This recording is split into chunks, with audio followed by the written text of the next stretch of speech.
முத்திரை பதிக்கும் முத்தான திட்டங்கள் குறித்து சென்னை தலைமைச் செயலகத்தில் அமைச்சர் உதயநிதி ஸ்டாலின் தலைமையில் ஆலோசனைக் கூட்டம் நடைபெற்று வருகிறது. இது குறித்த கூடுதல் தகவல்களோடு இணைகிறார் நமது செய்தியாளர் செல்வகுமார்.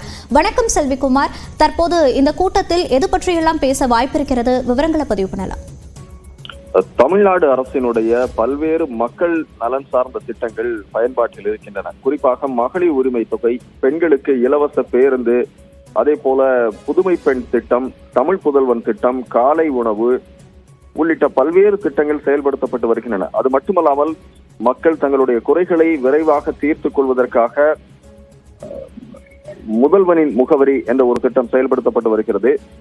அதே போல நான் முதல்வன் திட்டம், இது பல்வேறு போட்டித் தேர்வுகளுக்கு தயாராகக்கூடிய மாணவர்களுக்கு பலனளிக்கக்கூடியதாக இருந்து வருகிறது. இது போன்ற திட்டங்களினுடைய செயல்பாடுகள் எப்படி இருக்கிறது, அதிகாரிகள் இதற்கு ஒத்து போகிறார்களா, அவர்களுடைய ஒத்துழைப்பு இருக்கிறதா என்பது குறித்து தமிழ்நாடு முழுக்க இருக்கக்கூடிய அறிக்கைகளின் அடிப்படையில் ஒவ்வொரு துறை சார்ந்த செயலாளர்களுடன் தற்போது இளைஞர் நலன் மற்றும் விளையாட்டுத்துறை அமைச்சர் உதயநிதி ஸ்டாலின் சென்னை தலைமைச் செயலகத்தில் ஆலோசனை நடத்தி வருகிறார். இந்த கூட்டத்தில் தலைமைச் செயலாளர் முருகானந்தம், அதே போல உள்துறை செயலாளர், ஒவ்வொரு துறை சார்ந்த செயலாளர்களும் பங்கேற்றிருக்கிறார்கள்.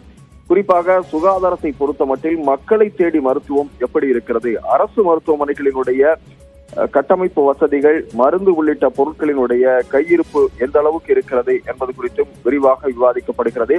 எனவே வரக்கூடிய பருவமழையை முன்கொள்வதற்கான முன்னெச்சரிக்கை நடவடிக்கைகள் என்ன, பட்ஜெட்டில் அறிவிக்கப்பட்ட திட்டங்கள் முறையாக செயல்படுத்தப்படுகிறதா உள்ளிட்ட பல்வேறு கேள்விகளை அமைச்சர் உதயநிதி ஸ்டாலின் எழுப்பி வருகிறார். எனவே துறை சார்ந்த அரசு செயலாளர்கள் அவர்களுக்கு கீழ் உள்ள அதிகாரிகளுக்கு தொடர்ச்சியாக அவர்களை கண்காணித்து இந்த பணிகளை விரைவாக முடிப்பதற்கு, திட்டங்கள் விரைவாக மக்களிடம் சென்று சேர்வதற்கு, எந்த தங்கு தடையும் இல்லாமல் மக்கள் பயன்பெறுவதற்கு உறுதுணையாக நிற்க வேண்டும் என்ற ஒரு அறிவுரையும் வழங்கப்பட்டிருப்பதாக கூறப்படுகிறது. மோனிஷா, விரிவான விவரங்களுக்கு நன்றி செல்வகுமார்.